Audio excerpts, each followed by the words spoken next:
Hey, I'd like to welcome you to another episode of Mission Matters. My name is Adam Torres, and if you'd like to apply to be a guest in the show, just head on over to missionmatters.com and click on Be Our Guest to apply. All right, so today is a very special episode. It's the second part of a two-part series. We brought Dr. Ginette Collazo back on the line. She's CEO of Human Error Solutions and also author of one of our most recent business leaders books. I'm so thrilled to have you back on the line, Ginette. Welcome back. Yes, thank you so much. I'm very happy to be here to continue with our stories and to be sharing, all of these good things that we're doing because it's very exciting and I'm very motivated and happy with what we're doing. I'm excited. So I know you came back from a media tour. You've been doing promo. You got a lot of things. Launched a podcast. I mean, we've been doing a lot of things together and it's just been a thrill working with you. So we'll get into all of that, of course, and more. But first, we'll start this episode the way that we start them all with our Mission Matters Minute. So Ginette, we at Mission Matters, we amplify stories for entrepreneurs, executives, and experts. That's our mission. Ginette, what mission matters to you? My mission is to live in a world where we can be the best that we can be, that we can do things correctly, and that we can be successful. And one of those things is to reduce human error, especially when we're talking about, companies and the things that we do at work. Of course, in our life as well. But my mission is to provide with solutions so we are successful. At the end of the day, that's what we want to do. So, Ginette, first off, you've been on this media tour, you've been going on radio, you've been doing all kinds of stuff. I mean, fill me in. I know we don't get to catch up as much as I'd like because you're busy. I'm always trying to get a hold of you. I'm like, Ginette, come on. You say you're doing this, that. Yes. Send me some links. Send me some content. Let me share. Like, what's been going on? We're catching up here. Yes, absolutely. Well, we did recently we did a media tour and we wanted to share, the launch of the book and also the launch of the podcast. And we were, basically going through different media companies and sharing that, when you have a story and when you have a good story to tell, you should put yourself out there. You should be able to let people know, look, we are doing this and these are the things that we are sharing. So it was a very good opportunity to talk about, what we do as a company, Human Error Solutions, but especially, the messages that we're sending with the book and with the podcast, because it's at the end of the day, it's information that you can use. It's not a novel, even though those are entertaining. It's tools, it's techniques, are things that you can put in place. And we did some radio interviews and so TV interviews, and we were sharing basically, what we've been doing with Mission Matters, which is an amazing opportunity and an amazing, actually, what you guys do is very good because not everybody has that voice that will help people share their stories. And the fact that you take those stories and amplify them is a real help for people like me that are trying to get information out there and to share what has made us very successful. Oh, wow. Well, media tours are usually, well, if you like the cameras, and I do. So I like radio. It's okay. You're on camera now. It's okay. Yes,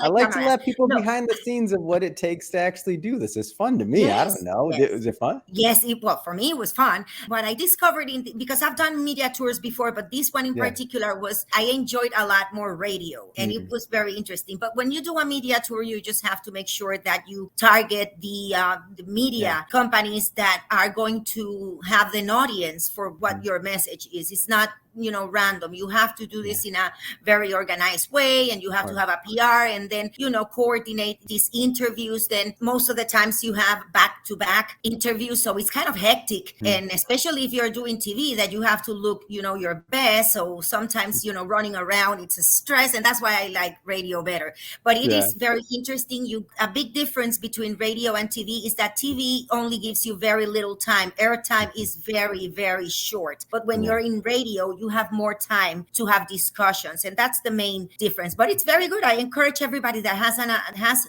something to share to contact local media and to put yourself out there and share. You don't know where the next star of beautiful things in the world are. Oh, sometimes it's amazing. I like to give people kind of a view behind the scenes so they can see like what it takes to get out there and do what you do and what we do. And I'm in your camp on this one. I didn't allow the camera to be turned on for years before the other co-founder here, Chirag, finally was like, no, Adam, we have to do video. I'm like, all right, fine. But I miss those days of like not having to put a suit and tie back on and doing radio and other things. It was a different world, but it's okay.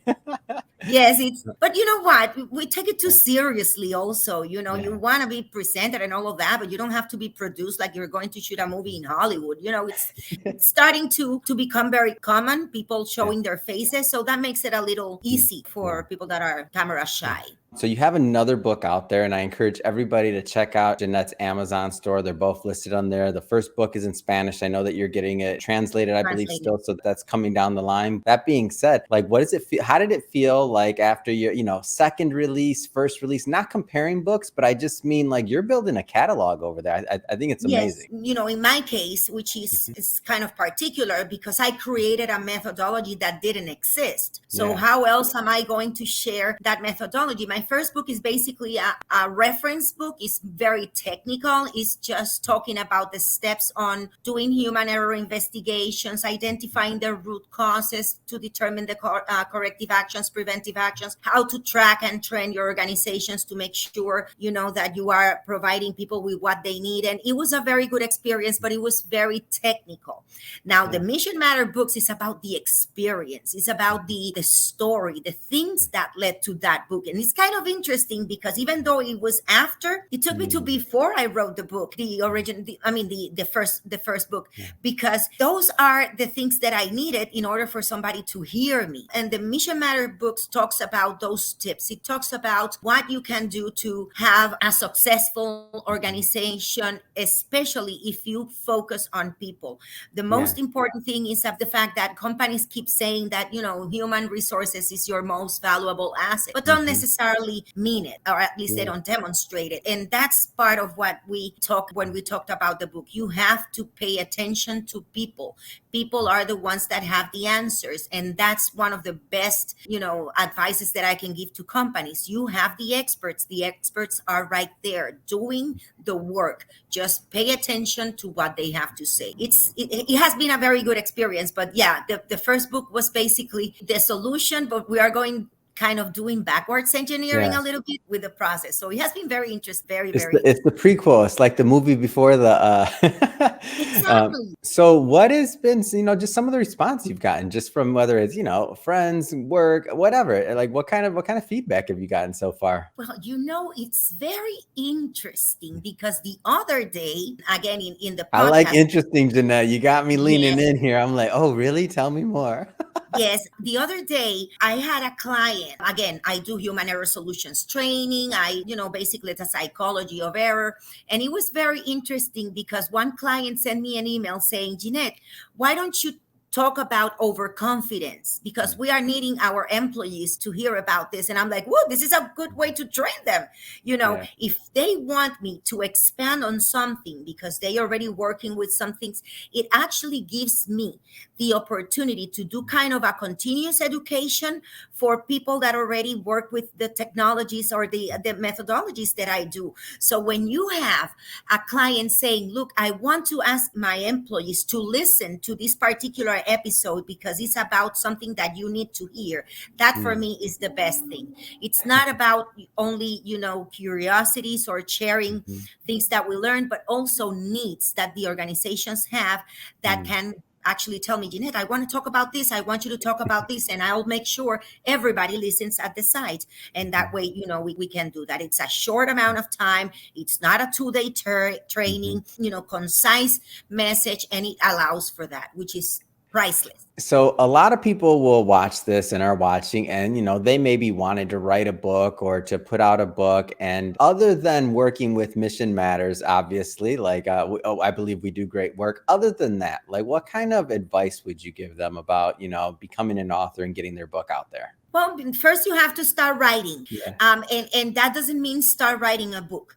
It means Yeah. start writing about what you do, articles. There is a lot of, web-based magazines, and reach out and say, look, I have this article. I want to put it out. And that way, if it's something that gets the attention. So Mhm. once you start writing and you start putting your message out there, at some point you're going to be, you feel comfortable enough saying, I'm going to put all of these together, but start small. It could be overwhelming and scary because, and especially these times that no matter what you do or say, they can cancel you. So it's very, very scary. You don't want to say anything or use a word that it's going to be misinterpreted. So that's why I said, take it one step at a time. Also get professionals. In your case, I use Mission Matters, but again, you want to have professionals that are going to look at your content, and it's going to make sure that it's appropriate and all of that. So just get yourself out there and don't be scared. Don't be scared. Everybody gets at some point some criticism.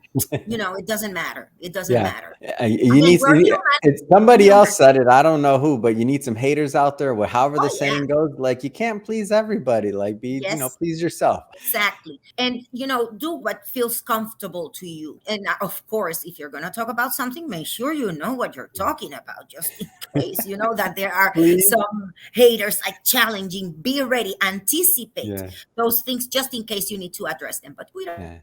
What's interesting to me, and I agree with everything you said, and but I'll take the opposite on one thing, and that's because it just wasn't my story. And so you mentioned you have to work with a professional. Now, this might sound odd coming from a publisher, but I don't, like, my first book, I didn't work with a professional. Like, I had a publishing company before Mission Matters was in existence. Like, I was a financial advisor and I wanted to get my message out there. And I was like, well, how do I do it? And one of my mentors said, Adam, you got to do a book. I'm like, I don't want to do a book. I don't know anything about books or publishing. I love reading, though. I was an avid reader, always been an avid reader. And I just felt like it was so unattainable. Like, do I have something to put in a book? Like, would anybody read it? And what he told me was that, and I still remember this, he says, it's not about like where you're going to reach millions and millions of people and you have to be this person speaking or on stage, even if you don't like doing that stuff. Like, that's not the point. The point is you have something to offer the world. Like, you have a message. You can say something in a way that's going to resonate with somebody, or that they're going to get, that the, CEO of, JP Morgan or whatever, Chase, like their message will not get through to that person. It's because we all connect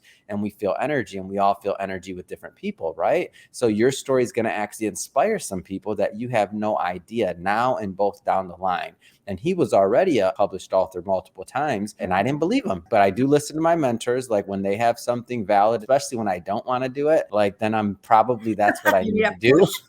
Probably that's what I need to do, especially then. No, but you know what? I didn't know the professional side of it. He said, you could work with a professional, but just get it done no matter what. So I literally, Ginette, I kid you not, I spoke into my phone, and that's how the first book was. I spoke into my phone. I just compiled the messages. I sent it to an editor. They kind of pieced it together. It wasn't really like professionally done. The cover is not good, but I leave it out there. It's my ugly duckling, and I don't republish it. I don't change it. I do it on purpose. I do, because I don't want people to look at what we've built now, many years later, years and years, thousands of hours, and many people that put this company together, and like talent and blood, sweat, and tears to make it what it is now. But it didn't start with that. I was just another person that wanted a book. I put it out there. It's ugly, and I won't republish it, even though my team wants us to republish it. But I'm like, no, because I want to be able to point to it and say, look, work with us, don't work with us, do what you got to do. But look at that ugly duckling, and look what it turned into. So you have a story, and it's not even about that. And let me tell you something, Ginette. With the Ugly Duckling book, which I think it's good content, I just mean the packaging and other things, like, it could have been better done. That's all I'm saying. But the content is still me. It's authentic. I believe in it. It's my story, right? But the thing is even from the Ugly Duckling, I got quite a bit of like ancillary things, like speaking. I went on a speaking tour. I was asked to speak many stages. A lot of different opportunities came my way because of that. And that was actually the root of this entire company, because that's what got the attention, and people started asking me, can I help them publish books? And that's where it all began.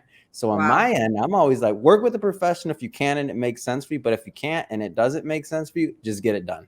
But let me tell you, your story is exactly the same as mine with my first book. I self-published, and I remember the way I wrote it. I bought it was a long time ago, a software called Dragon or something like that. That's what I wrote mine on. Are you kidding me? It was Dragon. Oh my gosh, that's hilarious.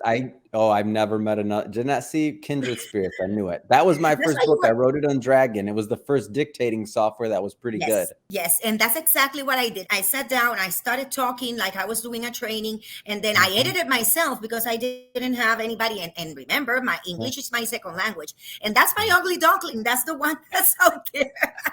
But it's my God, I had no idea. See, this is why you got to bring guests. For any hosts out there, this is why you got to bring guests on on again and do a second interview and get to know your guests, because you get gold like this. Like, that's amazing, Ginette. It's amazing because it's exactly the same story. I I can't remember. believe it's the same software. And why is Dragon not paying us for this? This is not a commercial. Dragon, you're listening to this. Let me take a note. Let me take a note.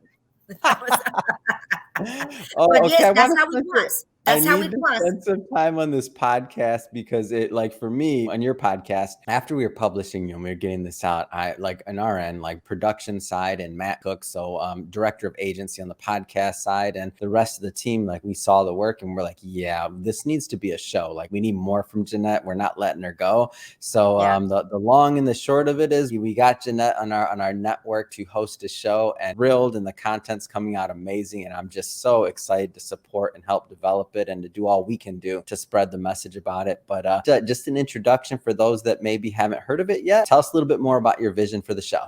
Well, the vision of the show is basically to start talking about the whys. Once you start listening about things, and I'll give you an example in a minute, then you get curious for more things. And the podcast, the show, is about asking why for certain things. And, one of the things that I talk about, there is one episode that is very fun. It talks about, that even though we are all humans and we're all different, 70% of us around the globe like the color blue and the number 7. So we're not that different, which could explain, the use of blue for logos and all of that. We talk about, why, when you enter a building, your bias is going to guide you to turn right because you're right-handed. That's how the brain works.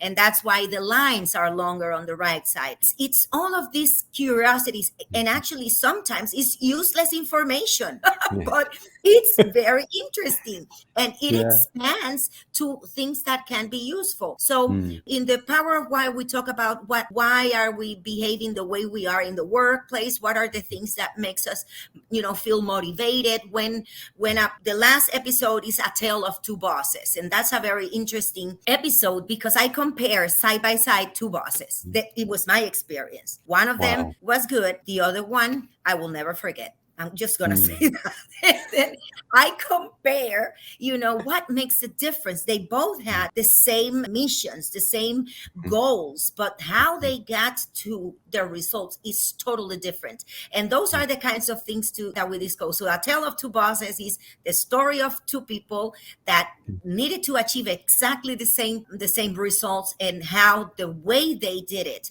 made a total difference in the end results. And those are the kinds of things that we talk about. People identify themselves. I know you've been interviewed quite a few times, and obviously you're in the media. I know that, but I believe, correct me if I'm wrong, is this your first show that you're hosting as a podcast? Yes. I love it. I thought so. I just didn't want to misquote that. But how do you feel now that you're on the other side of the mic as a host? You're always used to being on the other side. Now you're on the other side of the mic as a host. How do you feel? I love it. But here's the thing. I don't do too many interviews, and I'm going to do more, I promise.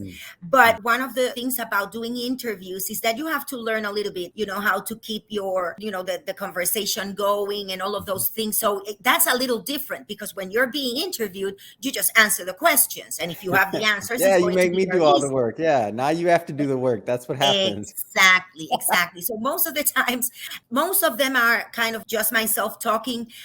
When I talk, this is how I do it. I imagine somebody's interviewing me, and I ask myself the same questions that somebody might be asking me. And that's how I get myself talking to myself. It's kind of a different experience, but I love it. I love it because you can guide your message. There is no detours that are going to take your message towards the wrong road. So you have full control, and that is very good. And I love it. I think that I never thought that I was going to be doing something like this. And actually, it takes me back to what we were talking about the book. I thought about it many times. I thought I couldn't do it. I was so scared. But then it was like, holding hands, and this has been a very good experience. I actually owe this whole to Mission Matters, because if it wasn't because you guys were holding my hand, probably I wouldn't do it. And I'm very happy I'm doing it. I'm enjoying it, and it's amazing. This question is a shameless plug for my team. How's it working with Matt and the team? Oh my God. They're amazing. They are, aren't they? I don't know how we have them. We're so lucky. Yeah, it was so funny. This happened once. Here I am trying to set up my microphone. Okay. So Ginette It's technologically challenged. It's not that easy for me.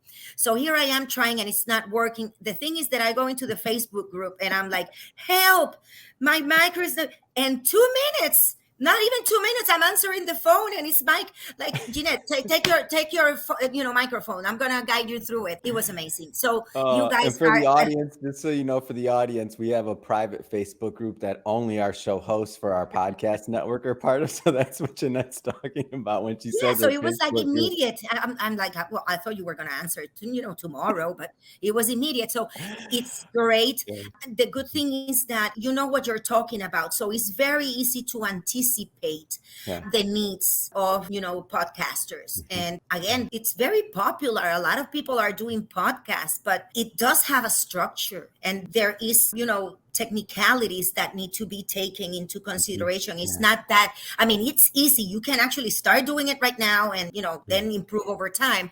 But the thing, your team is so available and so open to questions, and also not worried about saying no. I remember at some point I was like, I don't know if I like that color. And they were like, well, that's the color. Because that's the one that works. I'm like, okay.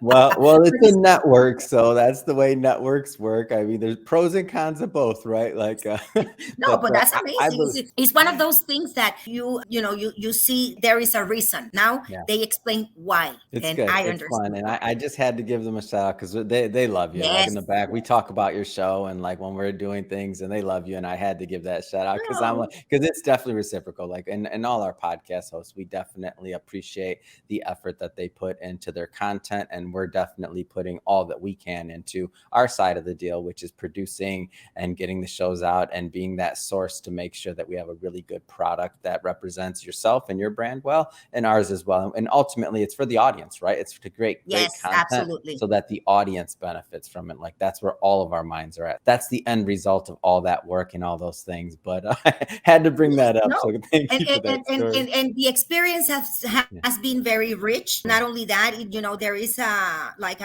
social environment that has been created as well. So, another thing about me is that and this was something that came up in one of my interviews in the media tour, because I have a very bad relationship with social media. I hate it.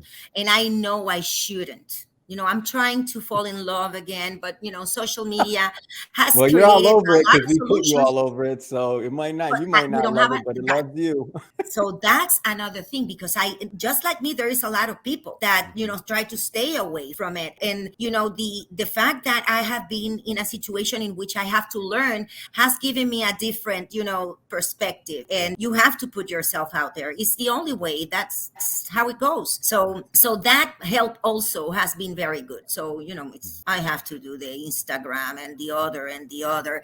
But at the end of the day, it gets you closer to your audience. And that's the beauty of it. So if only for that reason, I'm loving it again. Yeah. Well, I always say if you could do one thing great, then on any of these platforms, then all the best, like focus on one, but you're already doing two. You're an author, and then you also have a podcast that's active and running and with a growing audience. So, you're doing two things great. I say, don't put too much pressure on all the rest of the stuff. We got you covered. You're definitely all over social media. Everything we've done is more than you know. So all good there. Ginette, I do want to jump around a bit here. So I wanted to spend a moment or two. I know maybe some of our newer audience didn't catch some of the previous work we've done together. Maybe just take a moment or two and tell us a little bit more about your firm, Human Error Solutions. Oh, okay.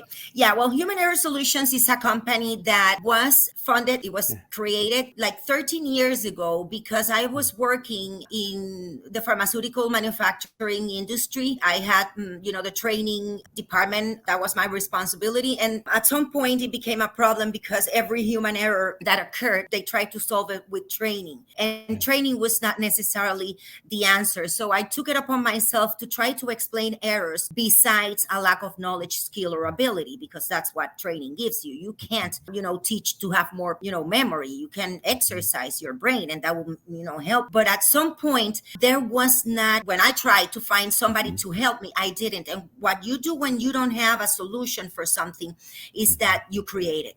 You know, if you understand the problem and you don't have a solution, then you create it. That's what you do. And that's what I did. So when I decided to put my private practice, I really thought, and this was very interesting because it was a solo practitioner, right? I remember having my first office and going there. My expectation was that it was going to be something that I was going to do only in Puerto Rico, right? So I was living in Puerto Rico. It's a small island. I can help the companies here, but less than a year, I was like, okay, I need more people, and I'm traveling the world. Who knew? Wow. Who knew? Yeah.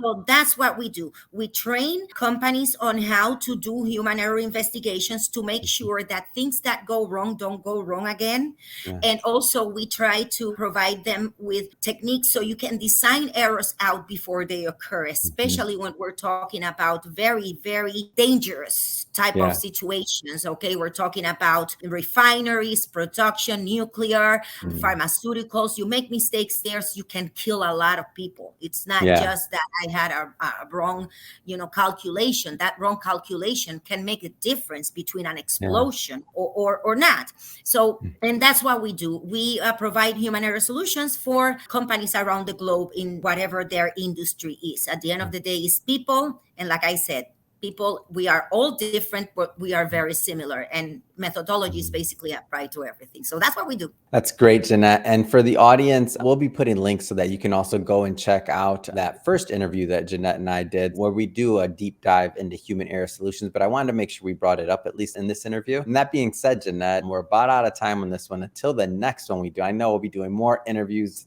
Still tuned into your show. I mean, it's amazing the work you're doing. I can't wait. And you better stop hiding all that media for yourself. You better send me more emails. I know you're busy. Get your PR people. Send me emails, because I want to make sure we're sharing this for you too. But that being said, if somebody's watching this and they want to follow up to learn more about human error solutions or just to connect with you and your team in general, what's the best way for them to do that? Well, they can go to humanerrorsolutions.com. I also have the Human Error Solutions page on LinkedIn, my page in LinkedIn, Ginette Collazo. And also we have Instagram, The Power of Why Podcast, and Facebook, The Power of Why Podcast. So there you go. I have it. Fantastic. And we're going to have a lot of links for people to click on, but everybody watching this, definitely The Power of Why. Go check it out. Hit subscribe. It's on Apple, Spotify, you name it. It's everywhere. And speaking of the audience, if this is your first time with Mission Matters or engaging with the platform, we're all about bringing on entrepreneurs, executives, and experts and having them share their mission, the reason behind their mission, why they do what they do, how they're doing it, and what we can all learn from that and how we can all grow together. If that's the type of content that you're into or sounds interesting or fun, hit that subscribe button, because we have many more mission-based individuals just like Ginette coming up on the line, and we don't want you to miss a thing. Ginette, thank you so much again for coming on the show. It's been a pleasure. It's a pleasure for me. Thank you so much. And we'll continue to do this. There is a lot of things that we can talk about. So thank you so much.